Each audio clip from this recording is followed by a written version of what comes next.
My name is Mark Teason, and I am a athlete designer. Um, I'm trying to reverse that role right now. So I am currently attending the Art Institute of Portland to hopefully make that switch. I'm going to give you just a little background of basically where I come from and why maybe you should listen to what I'm saying, or if it's just all a bunch of flub. So, first of all, I grew up in Oklahoma, attended the University of Oklahoma, and received a Bachelor of Fine Arts degree in photography. That worked out really well later for being an athlete on the other side of the lens instead of shooting the photographs, come to find out. After that, I moved to Summit County, Colorado, which is about 9,000 feet. Started skiing, and that's what it looks like. And this would be Vail Pass at about, let's see here, you can see the sun coming over right behind me there. Wow. So we'd probably start hiking at about 4 o'clock in the morning. So that's what time you put your boots on. So started skiing a lot. Went up there, wanted to be a ski bum, ended up staying a lot longer. I ended up living there all in all for about 12 years. For the first, let's say, 3 years I was there, I was managing retail shops, ski shops. One of the biggest things about managing a retail ski shop was, as far as a designer's perspective, is you really get to see what the consumer wants. I would see these people come in and they would love a boot, and they would actually love everything about it. It fit their foot great. It was perfect, but they wanted a different color. So they went with a different boot. So you'd see them again and again. But I really got to learn about the user and what the user wanted in gear. Does this jacket need one more pocket? Oh, you know what? This is a great pair of boots, but they're really cold right here. Or this part really rubs my foot. So I really learned, these things as I was helping people out, kind of getting to know the products, doing a little work with companies here and there. And then about 3 years into that, ended up getting married found my wife up in Summit County, to another athlete. She wasn't an athlete at that time, became one later, come to find out. And 2 athletes in a family makes a very, very poor family. So, one thing that she inspired me to do was to get into skiing. She really enjoyed going out for long hikes, cross-country skiing. Whenever we do something like cross-country skiing, you wouldn't take a lot of bulky gear, you take light gear. So that's what Telemark was. Kind of that's how I got into the sport, started skiing, telemark skiing, and then was kind of pushed into becoming an athlete. Not necessarily pushed, but she encouraged me. She was like, we know the right people. You've been asked to do things like that. Because I was skiing with them a lot then at that time. Didn't really have a desire, and then fell into it. Started skiing with people, going out shooting film and photographs. On my first photo shoot, worked out really well. I got the cover of a magazine, and that's how I picked up my first 2 sponsors, which would have been Atomic, which is Solomon, Amherst, and DNA, which is Dassault, North America. If you guys know those brands. Athlete, the life as an athlete. So, life of an athlete is fairly tiring. You basically ski all day long. You would film all day long to maybe get, let's see, that'd probably equal out to 20 seconds of film. Then you'd film all day long again to try to get at least, hopefully, a good segment in the movie, because the way that you made money as an athlete, when you would get on contract with these companies, free gear is great, but when you make money, it's better. So when they start putting you on a contract and paying you money, that's when you really try to start really hard doing work. This is a company I did some work with, Asterisk Knee Braces. This was in Powder Magazine. It was a full-page ad. This is a great ad because it made me a lot of money. How it works is, see that big logo, Atomic, on the bottom of the skis? And in the magazine you see a little bit better, but I have Adidas eyewear on. So anytime a company sees that logo, they pay you money. If it's a full page, you maybe make $1,000. If it's a half page, you make 500, so forth. So that's kind of the way it works in the industry. So you work really hard to get known, to get out there. So you kind of market yourself to these photographers, to your company, so you can work your contract. Hey, I did so much this year. So this went on for several years. Here's another ad that I did in a magazine. I gave away a bunch of gear, and this one was a really good ad because it actually had all my sponsors' names on the bottom, had me, my name, and they really liked that. So you get paid even more money. So, needless to say, telemark was a pretty poor sport. What it actually is at the time that I got into the sport, they were just growing. The numbers were really going high. Everyone was looking for a new sport. Telemark kind of took over that.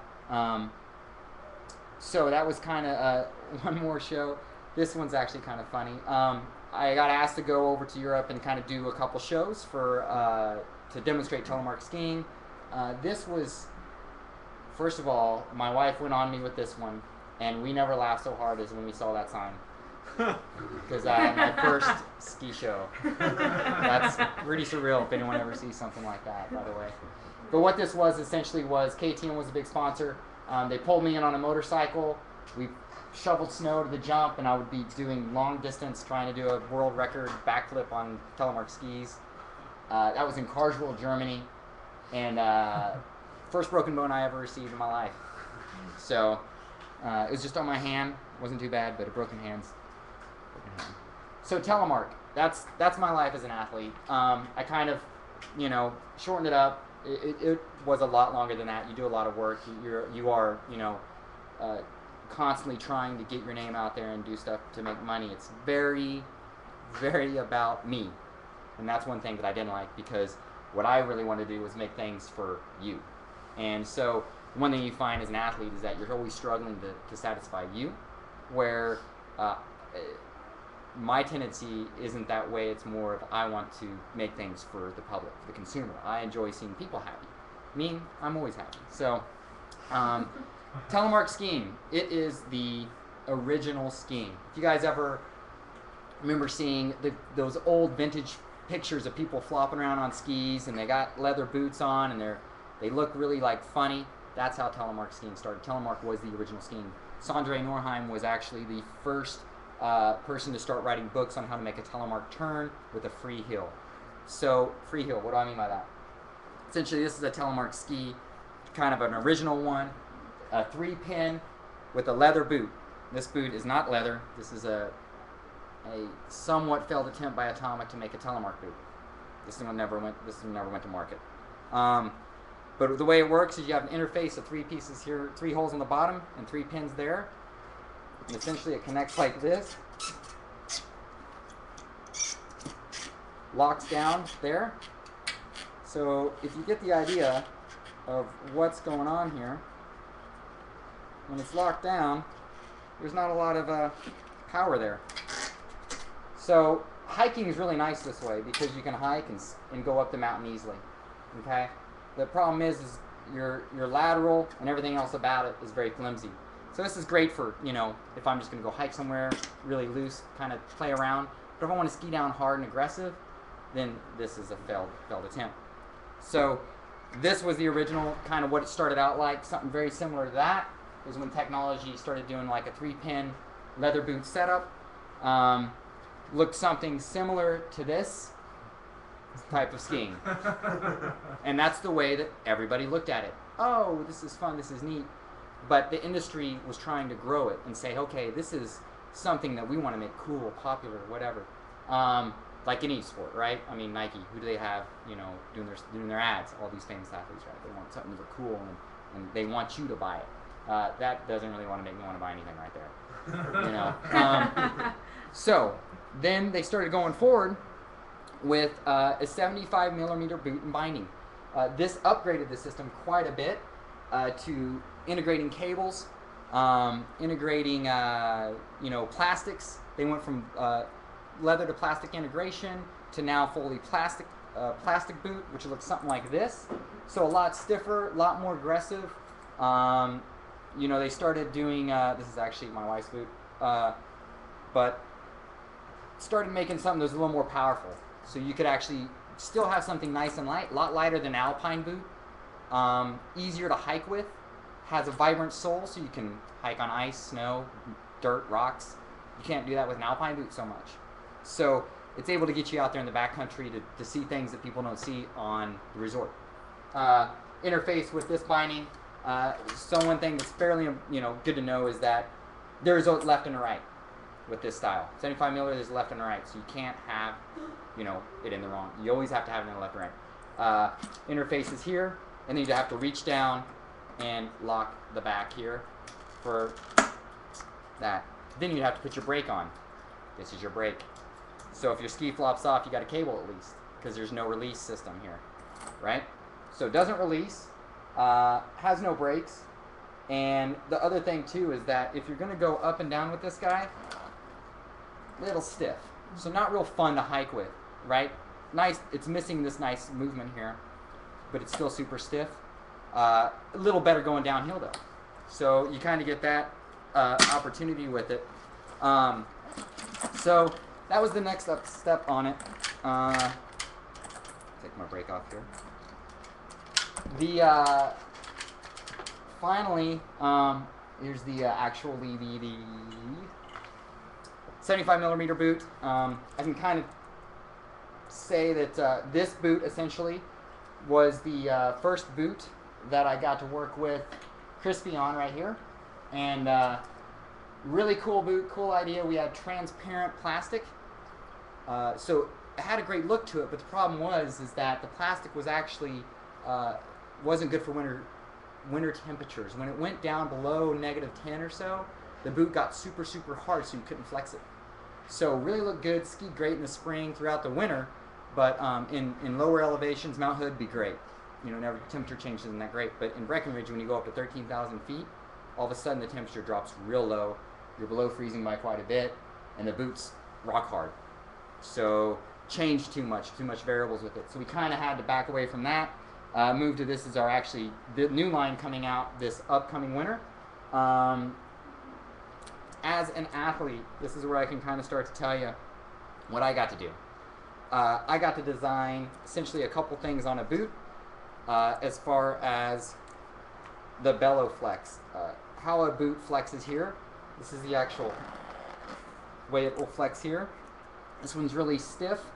To show you kind of an idea of what one looks like when it doesn't work.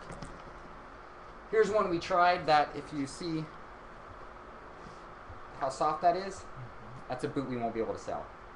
It's too soft. So it's one we tried to make. We went really soft with it, but it actually is no good. So that boot won't do anything. You can pass it around and check it out if you want. So the bellow flex is one of the important things because that's what's, you actually need to control the ski with.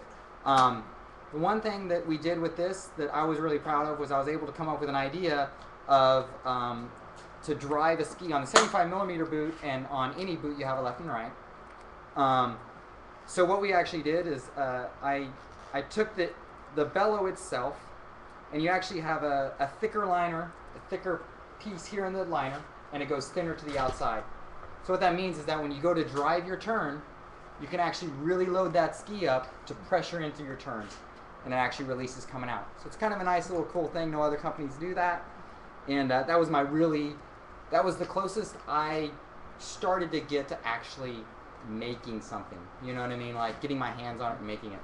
I'm still a ways away, and that's why I'm obviously attending school. Little things I got to do. I got to pick the color. I got to help do the graphic. We actually just now, being this is this year's compared to last year or several years ago, you can see the liner's a different liner completely. Started doing overlap foam moldable liners. Change the interior because the gray is actually a little plusher material than the yellow. And finally, the one thing that I had fought for like 2 years was to get that little tag on there. I finally made it this year, so I'm pretty happy about that. It's pretty funny how you say things for so many years, and then obviously the year that they do it, the company before you, the year before, puts it on there. So it's kind of comical in that way. So 75 millimeter boots. That's kind of the story of it. What I started doing then was 75 millimeter boots. The companies were still pushing for a youthful look at things. They wanted to bring in a lot of kids into the sport, get a market growing. So what they wanted us to do was go out and make it exciting. Okay, so instead of seeing that old school picture of people skiing, what they wanted to do was us to go out and hit big jumps, go slide rails, go to the park, because that was the new big thing. Twin tips had just came out. Everything was kind of growing. So what we did was we went and hit rails. This is Keystone, skiing on about let's say that's like a 20-foot wall up, and then it's a rail that we would slide. Just one of the many features that you do over and over and over for a photograph, just to get that right photograph, right? This one didn't make it because I'm way over the front. So jump, this is one in the magazine. Essentially, they wanted it to look big. They wanted, us to do things that the guys on alpine skis were doing and going just as big and giving it, doing what they did. So this is a jump at Copper where you'd see all the names would go at the end of the season. They tow you around on snowmobiles. That's that guy. And with Atomic. So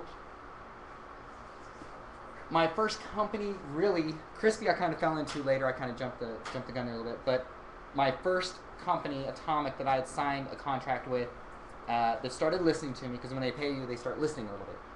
And started working with them a little bit with skis. It took a long time. I was probably 5 years with those guys till they actually took what I was saying to heart. And that's one thing I found too, is that you can't really just stop. I emailed all the time. I was emailing to Austria. When I would travel to Europe, I'd make that meeting to go to Altmark to meet with them. I'd go to SIA and to OR, Outdoor Retailer, and SIA. I mean, they paid me to go, but I would go to talk to those guys, their designers specifically, and just give them my input and say, hey, this is great, but let's do this. And they were like, well, that doesn't make sense. I'm like, well, it does, because I'm in the heart of it. I was in the middle of the industry, so I saw what was going on. I was the user. So that's the one thing that made it really important, was that I was using it every day. If I'm putting my stuff off at 4 o'clock, putting gear on at 4 o'clock in the morning and taking it off at 11:30 at night sometimes, shooting night pictures, you know what it is, you know what it does, and you're engulfed in it. So I knew what it was and could not do. So I think that's really important to understand that, if I'm going to drink out of this cup, I should carry that cup around with me every day to make that a better cup, right? So the skis, 5 years into it, I came to Atomic and I said, hey, I think we need to make a twin tip that's fat, that obviously everyone was doing before us. So this is essentially what we drew up. The 2 skis on the left and 2 skis on the right were their already existing skis. They asked me to come up with 3 skis, and the 3 skis in the middle are the ones that I came up with. They're all twin tips. They're all different dimensions. And out of the 3, they picked one, which I was still super excited about. This guy here was the ski that we actually ended up using, and they used this graphic. It's called the Janik Bro. And kind of a funny story about how that came about was, here I am at about 20-something, fairly older than a lot of the kids I was skiing with, but just bought my first house in Breckenridge. It's about 5 o'clock in the morning. I wake up with my cup of coffee. I'm going to go sit down, go have a big conference meeting with, Atomic, and not knowing what the heck I'm doing, like I am now, and basically sit down talking with these guys and make this crazy 800 number call, and makes all these funny noises, and all of a sudden I'm talking to Austria, the US, and everybody on a conference call about my first ski design. And we talked for about half an hour. I kind of fought for my ideas, saying this is why we need it, this is that. Well, why do we need this? In broken English you hear this and this. And finally it kind of came down to, okay, that ski will make it in the line. Okay, sounds great. Now we need to come up with a name. Okay, so I threw out 6, 7 names. I had them all lined up. None of them were going. And finally I said, okay, you guys, we had this ski in our line already called the Janik. Let's call it the Janik Pro. The Janik Pro model. Makes sense. One step up. It's the same ski, wider, but a twin tip. So it's going to be for that more of a pro skier, right? Kind of concept. And in broken English over the phone, I heard, "Oh, Janik Bro, this is perfect." And I said, "No, Janik Pro." So it became the Janik Bro. Janik Bro? So sometimes you win them, sometimes you don't. And maybe it's better to be like face when you go to name something, because over the phone it doesn't work. So the Janik Bro, that ski actually did really well. It carried for 3 seasons. They sold out every year of them. And then essentially in the last couple of years, the Telemark ski lines and ski companies have completely been demolished. They've been moved over to a backcountry line. So that the Telemark line of skis don't exist anymore, but the backcountry skis do. Did you get a copy of your own? No, I don't have any of my stuff, actually. I don't even know. One of my buddies has a pair of those I gave him, so I should try to get them from him. But let's see here. So traveling, still in this athlete mode of trying to make money. You know, it's kind of in the summer you do odd jobs. In the winter you ski all the time and try to travel to make more money. It's kind of like a vicious cycle. You go and you work all day to make money that you won't receive until that next season. So it's kind of funny. Started going to Italy. This is Italy. This is by far my favorite place to go ski. It is absolutely amazing. To go ski something like this right here is a tram ride and about a 20-minute walk. So pretty incredible. And it's everywhere. It's unbelievable. And Telemark really does well there, because the trams will get you so far, but you got to hike the rest, and a lot of people there don't hike. It's becoming now in the since I went there last time, the backcountry skiing has almost doubled. So it's getting huge over there now. So a big market over there for everybody, and Crispy's doing really well. Started talking with those guys, and that's when I started the 75mm boot with them. The way that would kind of work was I met with the owner of Crispy. We went back to the actual factory and sat down and started sketching stuff out. We started messing with colors. We started messing with Belloflex, different designs with, simple things like this right now is what I'm working on to create a new one of these. A new little piece of these. So now it's kind of cool because I know that I can take some foam and make it. I didn't know you could do that before. I thought you had to make a picture. This is actually just a bumper. When you so that when you're skiing, your edges will hit the side of each ski, and so it just keeps the inside of boots protected. So the problem is that when you're skiing with any ski boots you've ever seen, you always see the inside of the ski boots torn up. That protects the boot. So especially with Telemark, it's a little more prominent to beat up the inside of the boot than not. So this is the one we've always had. I kind of liked it. We're playing with some different ones to make an American flag, a Norwegian flag, and an Italian flag. So we're kind of doing this in this direction.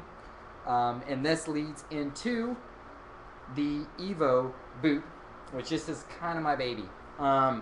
This is the most input I've had on a boot yet, or product. The way it works is with the NTN binding in partner. This system is kind of what is called the new Telemark norm. It is the future of Telemark. I say that reluctantly. If someone on the web catches me saying that, they're probably going to write into me or something. I don't know. But because there's a lot of people that will never go away from this 75mm. They're the purists, if you will. But the nice thing about this binding that it offers, that nothing else offers, is that it comes with brakes. So if your ski comes off, it'll stop. You don't have a cable, so if your ski came off before, it'd be flopping around. The ski flop around. I don't have my brakes on this one, but it's releasable with a setting, so you can actually set it to release due to your weight and your skier ability. None of these bindings have been able to do that before. It has 2 modes in it. It has a ski mode and a hiking mode. So if you're skiing, you lock it down, and it's very powerful. If you want to hike, you would lift up this lever, and it releases all tension on the binding. So it's a pretty cool little system. This is, as you can see, not matching heel and toe. And that's pretty much the other thing that you get as an athlete. You get Frankenstein. You get never looks like it's supposed to. That's like the last thing on their mind. I don't think I've ever gotten a boot that stickers stayed on, because they're just slapping them on there to test them. But a really good system. I really had to listen strong. I had to listen to these guys. This is a Norwegian company, Rodefella. And if anyone's ever worked with Norwegians, I'm married to one. But the funny thing is that if you work with one in design, it's very difficult. They're very right in what they do. It's very hard to prove one wrong. So, not in my marriage, just in the design. So, really cool. Couple of cool things. When you're hiking, you have it flat. Let's say you go into a very steep section and you need like a little heel lift. The heel lift pops up. So the newer one, this is an older couple ones. The newer ones are super easy, work great, and they just lock back down. The one thing too, if you've noticed, from this to this to finally this, you notice something going on. The skis get a lot bigger. Thus is kind of the trend in the industry. Everything's fat now, big and fat. This is actually my everyday ski. You should see my powder skis, right? So with that being said, you needed something powerful, something strong that could turn a ski. That was kind of this idea. This has a new interface. You get rid of the duckbill. So that duckbill that's on the front is no longer there. You see like the toe. So a lot more hiker friendly. You don't got that big old duckbill standing out trying to walk around like you got flippers on. You can hike with this a lot better. Vibrant sole steel. The interface and the binding is actually here and here. When we're done, you guys can come up and play with that. I'll show it to you. A couple things we do that companies don't do is carbon on the side for lateral stiffness. We run carbon inside. On our duckbill boot, we run carbon to the toe. Carbon has a really cool fact that it doesn't change in temperature. So thin carbon on the bottom of a boot will actually flex kind of nice. Okay. A couple little things you see. I got my tag on there, which is kind of nice. But with this boot, essentially, I kind of got it the first mock-up of it, which looked like this. And this is where I can let you know what not to do when you're designing, and of what I've known from an athlete's perspective, I should say. When the boot first came out, I was so excited, and I was like, man, this is great. I'm going to make this thing so rock hard and stiff that it's going to be a dream boot. Everyone's going to love it. And so I'm $145, right? Weight, that is. And I wanted a really stiff boot. So what I did with this boot was I made it like the stiffest boot out there. And I could ski it like no other. I mean, you could power through things. I could do anything. The problem is that when it came to market, nobody could ski it because it was so stiff. I'm only 145. So I'm like, something's to be said there, And so what I did is what happened at that point was as a designer of that boot, I thought about myself. I wasn't thinking about the consumer. I went back to me. And it took it away from being user-friendly. All the blogs on it, all the sites coming in, all the reps coming back to the factory saying, this boot's just rock. No one can ski it. So we halfway through the season, Federico calls me and says, hey, this boot's, I'm sending you a new boot. We got to do something about this. So people were boiling their boots to try to soften the bellow, like all kinds of crazy stuff. So we knocked it down quite a bit. Did a little more work on it. I actually kind of had to sit back and think about it, and started working on it a little bit differently. Started thinking about more of who I'm seeing out there. So I really started focusing back then again on, hey, who am I seeing on the hill? Who's on the mountain? Well, it's not this, yeah, I'm going to see this little youngster here every once in a while. These kids that they want us to try to get in the industry. But truthfully, I'm seeing people my age, in their 20s, in their 30s out there. They're the ones that are buying the new gear. They're the actual consumers. So I had to look at them and pinpoint them. They're not the experts. They're not out there jumping and going crazy. They're going out to go ski powder, to go hike, to do whatever. So needless to say, we changed it. This is actually next year's boot. It's been used. And the bellow came out great. We actually did several changes to it. And the bellows have been changing for a long time. But I just kind of wanted to bring up that point that you really got to focus on who's using it, because what happened with me is I got it away and the product suffered. The product suffered from the cells suffered, everything. Crispy had, and I am somewhat to blame for that because I made it. I gave the input and he listened and he put it in there, and it suffered. So what's great now is that our rival company has had it through some really bad manufacturing problems, which is horrible. I feel bad for them, but their boots are cracking, ours aren't. And right now, the Bellow, everyone's been writing in. So far, this boot we started to release mid-season last year, and then it'll go to full market this year.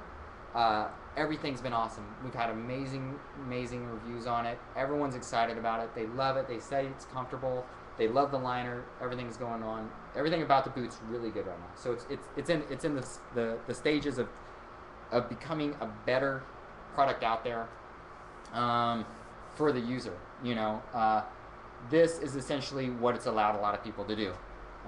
You can race on it. You can ski powder. You can hike. You can do a lot of things with this boot and this construction now. Its releasability has allowed people that were scared about knee issues now to get into it and ski it because it's going to release on them. That's this is kind of the idea of what it does, the way it moves, the ability of being in a touring mode and a telemark mode. There's the boot and what the graphic will actually look like. The graphic's not like this. The graphic will actually be a bigger graphic along the side. One thing that I pushed for about 2 years, and I picked this color out. That was supposed to be the color of this, but what it actually became is this is the color I picked. It was kind of a military green, is what I was calling it at the time. And we sat down and mocked it up, and it was kind of cool to see something you actually pick the color of and be out there, So that's the other thing that's kind of neat is you will fight for a lot of things, I think, when you try to make something, and you have to really kind of blow it off when it doesn't come out, I wanted this color a year ago when it was the hot color, but, this year will work, right? So, I can't complain. There's some things that, you miss and sometimes you make.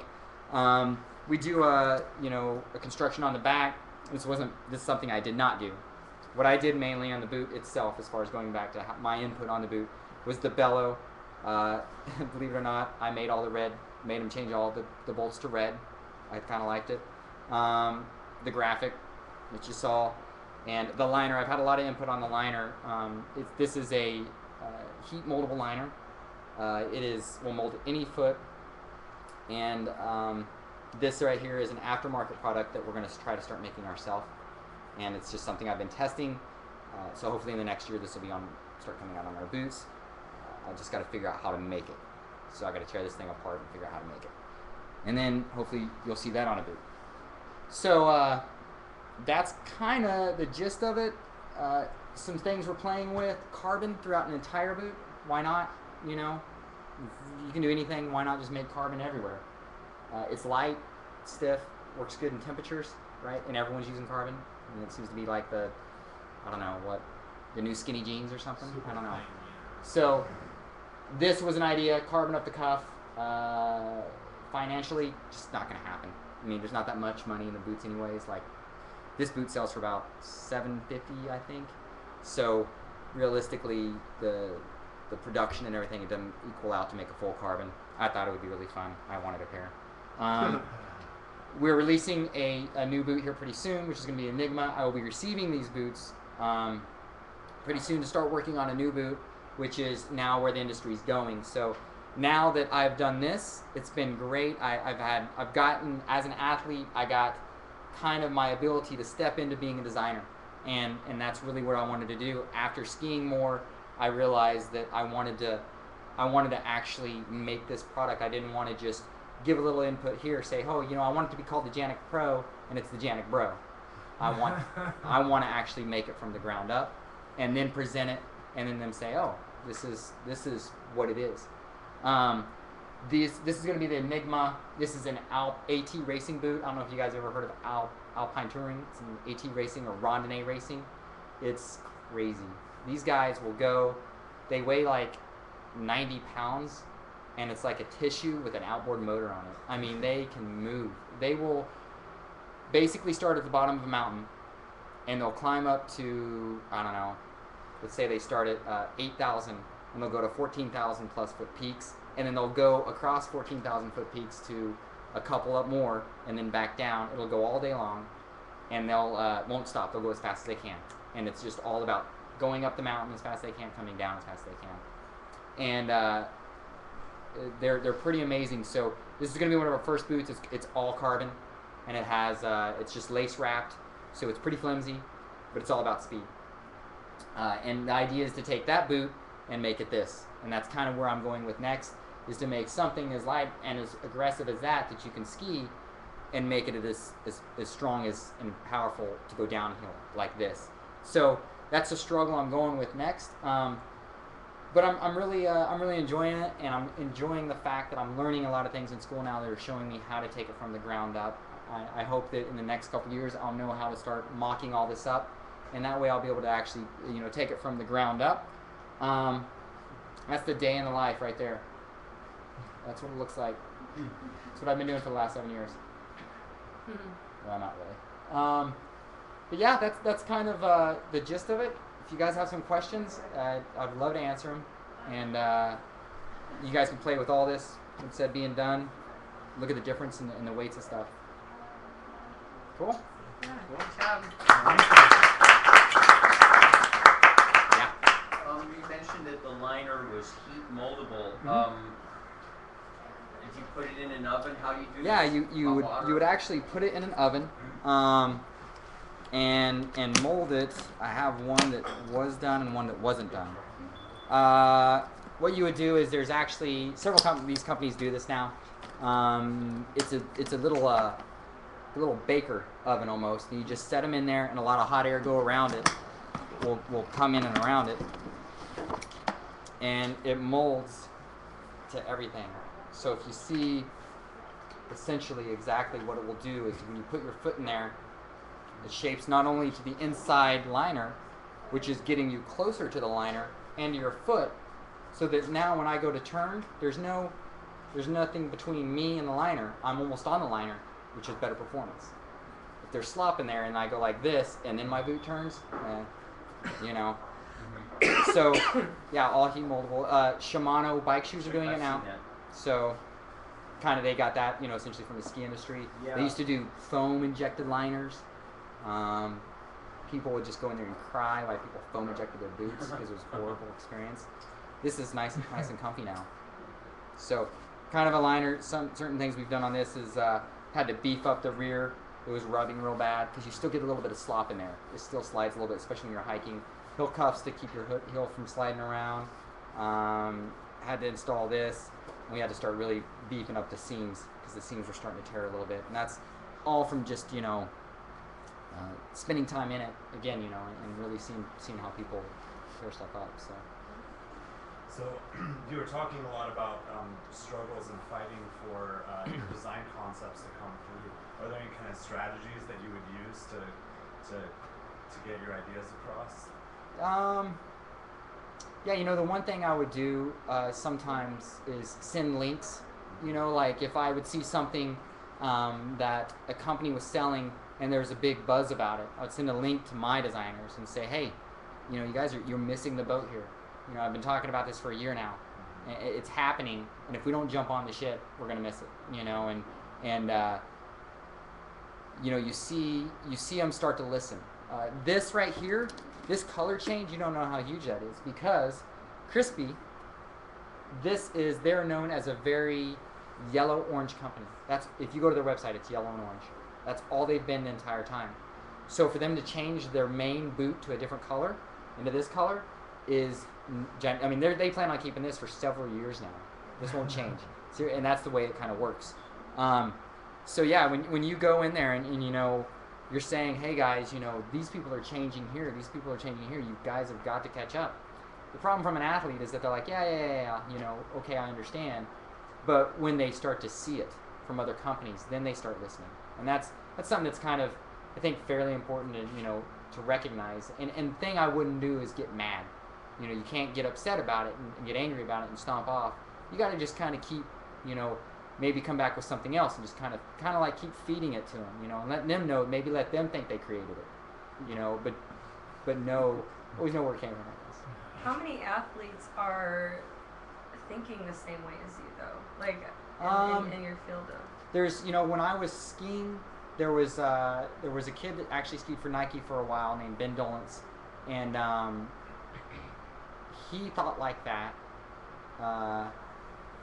I think there was another friend of mine that was just in town, Lorenzo Worcester, and he still does product work for Patagonia and G3. He thinks that way, but other than that, what you like, like I said, most of these athletes are so, and I know how it is because if I'm looking for a sponsor, what I got to do is go to a show and say, hey, look at this. This is me. Look how cool I am. I've done this. You want to pay me. You want me. And it's very me-centered. Being an athlete is so self-centered that it's hard to break away from that, I think, and start thinking about other people because you're so focused on that's how you're going to make your money. I got to get that cover shot. I got to be in that movie. And so when you do those things, I think you tend to not think about those things, other people, in a sense. You just really, so I don't know. I think that some athletes probably do really grasp it. No, but most importantly, too, like just having that design sense within yourself to know that you have somewhat of a grasp on what good design might be. Yeah. Is something that I find really interesting. Yeah, I believe that going to school and getting a fine arts degree, I think really played a lot into that. I kind of learned a lot of the basics is like what's pleasing in a sense, obviously if I look at a certain boot and I'm just like, oh, like, I look at this thing, seriously? Like, that is just, and even when it works, like, oh, it's horrible. And then you look at something like that and it's like, oh, it moves a little better. There's like, it's not so rough here and rough there. And, but I think the fine arts taught that, and I'm learning a lot now too. It's like, especially at AI, they're learning more of that. But I think too, it's just like anything, a lot of these athletes are into other sports. I love biking.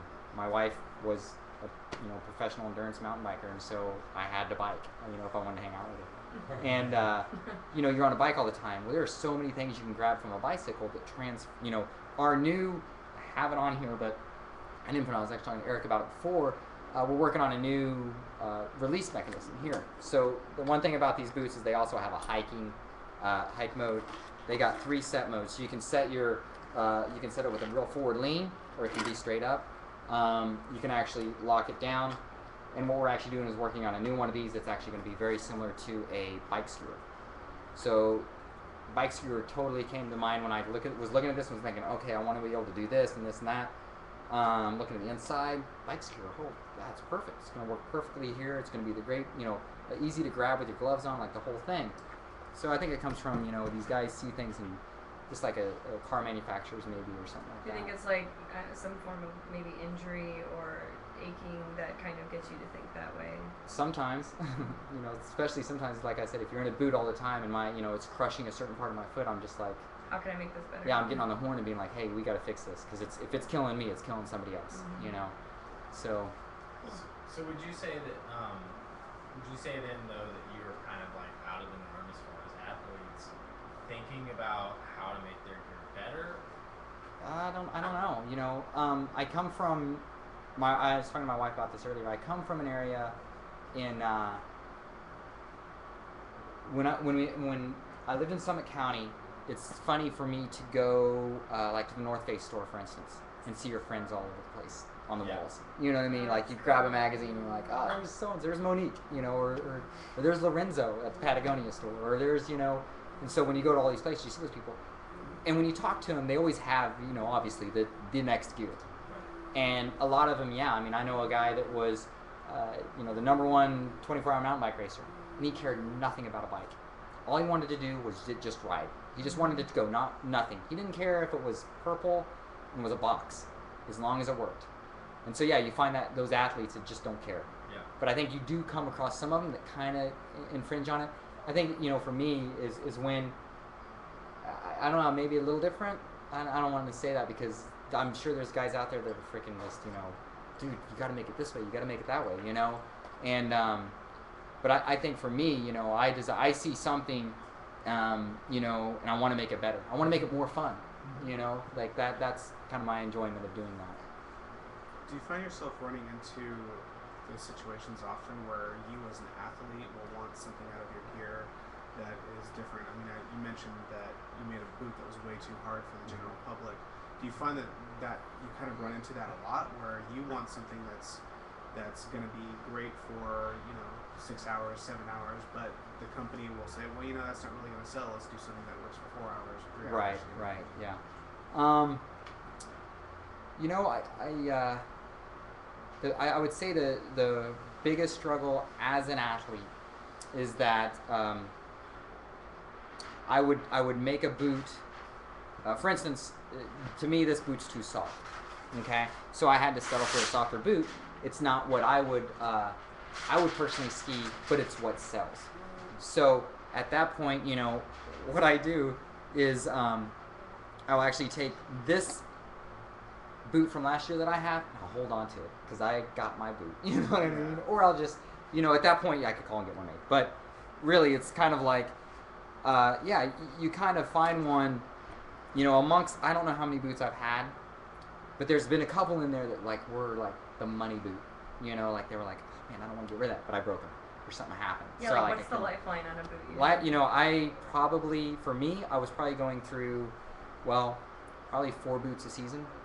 So, and someone would probably buy one of these boots, should last somebody pretty much anywhere from, depending on the usage, 3 to 7 years. Mm-hmm.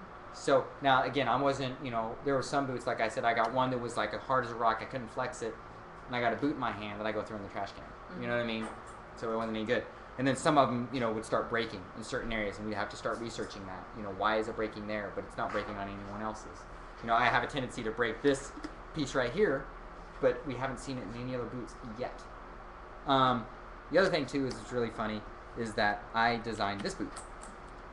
It's the women's boot, but I'm a male, so they send me, you know, boots like this. This was the attempt. This is the women's version of the NTN boot.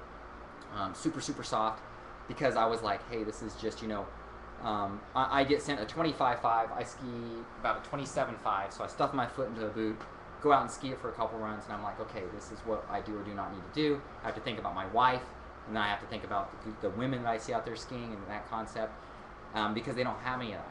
They don't have women designers over here. So sometimes I'll give these boots to girls that I know that are good skiers and just be like, hey, I got a boot, I want you to go skiing, give me some input on it. Cool. You know, because that's what I have to give that input, you know. So yeah, there is those times where I get pretty, you know, aggravated because I'm like, hey, I know what I need, but they just can't make it. What are the price ranges on these boots? It's funny because I don't ever know that number. Because you just get them for free? Yeah, I've never. So, you know, I think this boot, their highest end boot sells for around $750 or something. Mm-hmm. I think this is like a 5 to 6. Women's drops down, I think, to around 6. And again, you said like it should last 5 to 7 years. Yeah, exactly. I mean, you're going through like 4 a season. Right. And again, like sometimes it's I'll go through 4 just because we have to try something new. You know, you have to constantly, like we've done some outrageous things to try to get, you know, something new out there. We've ran carbon the whole length of this, and you couldn't flex it because the bend point for the NTN and the binding is different than this. So this whole thing could flex. This only flexes from the toe up. So, you know, carbon didn't work. But, oh, it was nice in a boot, though, you know? So... would you say that, like, say, 4 prototypes for you to get to, like, production level 1? Yeah. Is that typical, or? Well, you know, sometimes we would actually, we would nail it, like, on the first try. The bellow would fit, the liner would stay together, the color looked good, everything kind of held up. And then, you know, they would push it. Okay, well let's try this, let's try that, you know. And I'm like, okay, well, you know, and I'd still go back to like, okay, remember the first one you sent me that was this color, and I had that on it. Now wait, what was the durometer of the bellow? And then we'd have to write it down and go back and forth, or the durometer of the plastic to make sure this and that worked. but sometimes it would. Sometimes you don't get it, and you just have to push out what you have at that time. You know, like I may go through 4 boots, and none of them are going to be what I would sell to the public, but we'll take the closest one we found and put it out there, because that's what's going to work. And the public, the other thing too is like, you know, if we just like found the #1 boot and I was like, this is perfect, this is it, this is what I want, you know, and they're like, great, but then all of a sudden, you know, what am I going to do next year? You know, so I got to start thinking about next year and the next season, and certain little things like, you know, we kind of, it's funny because they kind of hold back. They don't release everything at once. They kind of hold back, and then they'll throw it out there like mid-season or something. It's a surprise. Okay, so I want to just allow time for one more question, and then we should wrap it up. We're running a little over time. Yeah. Do you ever grab any of your competitors' boots, put them on, and see what's going on there? Yeah. There's Outdoor Retailer is a show where they have an on snow demo, and you go and you ski all the boots, and it's funny always because I'll show up, and one thing that's funny about the industry is none of these people know who I am. I've never told anybody what I do. This is like the first time I've actually really like done something like this, because I'm not a very prideful person, I don't think. Maybe I am, I don't know. But, you know, people know I skied for Crispy. They didn't know what I did for Crispy. You know, in the U.S., the company over here knew I skied for Crispy. They didn't know that I was talking to the owner in Italy. So I would show up with a boot that I would take off. It had no labels on it. It was all beat up. And they were like, what's that? You know, and I was like, oh, it's a Crispy thing that we're kind of working on. You know, and they're like, oh. And then I'd go and ski like a Scarpa boot, or, you know, like there's about 3 other companies that have come out and kind of started really pushing this model. But basically, I haven't been in that boot in a long time. I've been in these only because this is the big thing being pushing. So I'll actually just, you know, go ski their boots of that version. So there's only 3, Garmont, Scarpa, and us.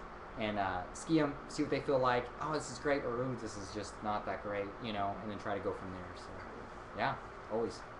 All right, well, Cool, guys. let's give another round of applause to Mark. Thank you. You guys can play around with this stuff. So this concludes our inaugural Hand-Eye Supply Curiosity Club meeting, and I would just like to let you know that in 2 weeks, on in 2 weeks, October 19th, we have Blake Van Rokel coming. She's the owner of Kukin and a co-founder of the successful and popular Art and Palette Supper Club.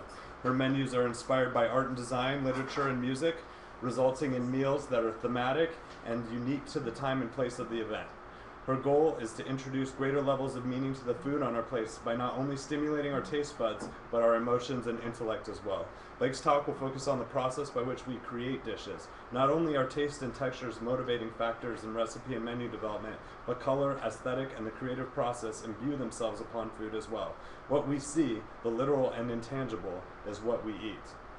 So that's going to be really interesting. So yeah, thanks so much for coming. Thank you.